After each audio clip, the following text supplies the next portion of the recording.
ने सर आप बता रहे थे किस तरीके से ग्रोथ मोमेंटम इस क्वार्टर के दौरान दिखा है, जब हम लोगों ने जो लाइन है उसमें कुछ प्रॉब्लम नोटिस किया था।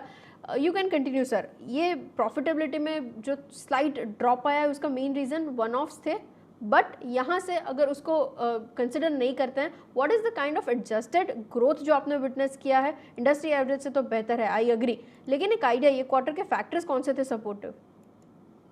तो फैक्टर्स यही है कि डिजिटल जो ट्रांसफॉर्मेशन हो रहा है, कंपनीज अडॉप्ट कर रही हैं digital channels of communication, and we are the closest proxy for any digitization that enterprises go through. So ये सारी चीजें आज के दिन में आप ई कॉमर्स में कुछ भी ऑर्डर करते हो इंडिया पे, one of the largest e commerce platform पे, सो कुछ भी कम्युनिकेशन आता है वो रूट मोबाइल के प्लेटफॉर्म से आता है. सो ये underlying currents of the business are very very strong, and हमें लग रहा है कि हम अगले साल भी 40% प्लस ग्रोथ रेट क्लॉक करेंगे, which will again be an industry leading growth rate. Okay. अच्छा, एक्विजिशंस को लेकर आप काफ़ी अग्रेसिव रहे भी हैं गौतम, एक आइडिया इसके ऊपर, अब यहाँ से किस तरीके से परफॉर्मेंसेस वर्कआउट हो रहे हैं जो रीसेंट एक्विजिशंस किए हैं, उसके बाद सिनर्जी बेनिफिट्स आने वाले समय के अंदर और कितने ट्रांसलेट होंगे, एक आइडिया, क्योंकि FY23 की शुरुआत भी कर रहे हैं, तो मैं कैसे शेप अप होते हुए देखूँ इसको? हमने अभी तक लार्जली जो एक्विजिशंस किए हैं, थोड़े बहुत प्रोडक्ट कैपेबिलिटीज जो हमने एक्वायर किए हैं टक इन एक्विजिशंस, एंड लास्ट ईयर हमारा फोकस था ज्योग्राफिकल एक्सपेंशन. हम लैटिन अमेरिका में वी हैव डन, मतलब एक लीडर था कोलंबिया में जिसको हमने एक्वायर किया था. We have now forayed into GCC in a big way. हमने एक छोटी सी एक एक्विजिशन की जिसका फोरे इनटू यूरोप है, in some markets of Europe, western Europe to be very precise. So geographical expansion standpoint से आई थिंक हमने एक्विजिशंस काफी सारी कर ली हैं. अब उसको इंटीग्रेट करेंगे, उसकी synergies will want to reap for in FY23 the benefits of that. And अभी हमारा जो फोकस रहेगा, we have about 1000 crores of cash on our balance sheet. So largely अभी जो फोकस रहेगा वो टक इन प्रोडक्ट कैपेबिलिटीज पे ही फोकस रहेगा, जैसे कि virtual contact centre, things around blockchain, ये सब चीजों पे ज्यादा फोकस रहेगा, where we can get this capabilities. और फिर हमारा जो एक ग्लोबल प्लेबुक स्ट्रेटजी है, जहाँ पे हमारी टीम्स अक्रॉस द ग्लोब काफी जगह मतलब स्टैब्लिश्ड है. We have over 15 offices globally. So उनको हम एमनाइज करेंगे with a lot of this product enhanced product capabilities, ताकि वो enterprises के पास जाएं and cross sell and upsell कर पाएं.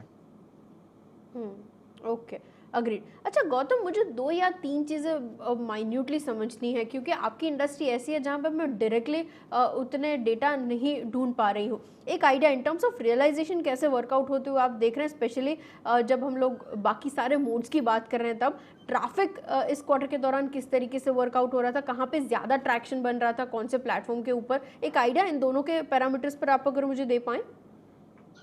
आज के दिन पे हमारे प्लेटफॉर्म पे सबसे ज्यादा जो एंटरप्राइजेस यूज करती हैं, and globally they use the A2P messaging, which is the text messaging, सबसे ज्यादा यूज होता है because of its ubiquity, because of its security that it renders.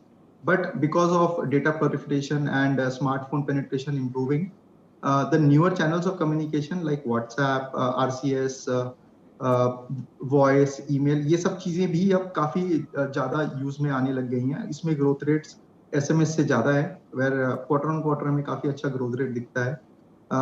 So in terms of realisation, all the other channels of products except for SMS, the realisations are higher. Email में realisation थोड़ा कम होता है, but उसमें gross margin बहुत ज्यादा होता है, बिकॉज उसमें there is no third party infrastructure that is being used. हम सिर्फ सर्वर लगाते हैं और उस पर फिर email, we start processing the emails through that infrastructure. So overall हमारा जो रियलाइजेशन था, एवरेज रियलाइजेशन अराउंड 44 पैसा के आसपास था. एंड हमारा इंडिया में मार्केट पेनिट्रेशन बहुत ज्यादा बढ़ रहा है. इंडिया में रियलाइजेशन थोड़ी कम है, हालांकि मार्जिन काफी अच्छा है. सो जैसे जैसे हमारा इंडिया का मार्केट शेयर बढ़ेगा, थोड़ा ये रियलाइजेशन नीचे आएगा, but overall in terms of profitability it will only improve because of the deeper India penetration. Okay, agree. अच्छा, आपने क्योंकि दिसंबर के महीने में क्लिक टू पे लॉन्च किया था, उसका परफॉर्मेंस अब थोड़ा बहुत टाइम हो चुका है, तो कैसा रहा, इसके ऊपर एक अपडेट, और साथ ही नए लॉन्चेस आप बाकी के प्रोडक्ट्स किस तरीके से करने वाले हैं FY23 के लिए, अगर कुछ डिटेल्स आप मुझे दे पाएँ। क्लिक टू पे हमने जो लॉन्च किया था, वन क्लिक जो सोल्यूशन था, 360 डिग्री एक्सपीरियंस किसी भी यूजर को मिलता है एक ही प्लेटफॉर्म इंटरफेस पे। वो पूरा ट्रांजैक्शन जर्नी का मतलब they can experience the entire transaction journey on one interface. So अभी हमारे कुछ एंटरप्राइजेस में POCs चल रहे हैं, अभी तक फुल्ली कमर्शियल नहीं हुआ है, बट POCs चल रहे हैं and we are very optimistic and gung ho about this product. So hopefully by Q3 we will have something where we can kind of give you some real time use cases जो commercialize हो जाएगा। और FY23 में हमारा focus रहेगा largely on blockchain. So blockchain enabled solutions जो हमने एक छोटी सी एक कंपनी के साथ हमने अभी एक डेफिनेटिव एग्रीमेंट साइन किया है, वो क्लोजर नहीं हुआ है ट्रांजैक्शन का, but around blockchain we see a lot of potential around the telecom ecosystem. So उसमें रोमिंग, वॉइस का DLT प्लेटफॉर्म, सो काफी सारी चीजें हैं जो हमारा फोकस एरिया रहेगा in FY23 from a blockchain perspective. Other than that आज हम कोई भी ऑथेंटिकेशन जब हम कर रहे हैं अपने हैंडसेट्स पे या अपने वेब इंटरफेसेस पे, तो हम OTPs आते हैं हमारे और हमें एक सिस्टम एक्सपीरियंस हमारा ब्रेक होता है। सिम स्वैप्स की काफी सारी प्रॉब्लम्स हैं इंडस्ट्रीज में। सो ये सब चीजों को we are trying to work out a solution. हमने हमारे पास ऑलरेडी एक सोल्यूशन है अराउंड मोबाइल आइडेंटिटी, जहाँ पे आप पासवर्डलेस ऑथेंटिकेशन हो सकता है। आपकी अगर सिम स्वैप हो रही है तो the transaction can be stopped then and there itself. So some of this technology, I mean, we will be investing in FY23, and as the quarter goes by, some of these things will play out during the course of this year. Okay, agree. और एक last चीज़, इस quarter के दौरान billable transactions का quantum कैसा था, कुछ details अगर आप मुझे दे पाएं, और यहाँ से और रन रेट कैसे देख रहे हैं आप? So just to give you from a full year perspective, 32 billion transactions हमने किया था FY21 में, जो इस क्वार्टर जो FY22 में ऑलमोस्ट 52 बिलियन हो गया। And this is the kind of growth rate that we also envisage for FY23।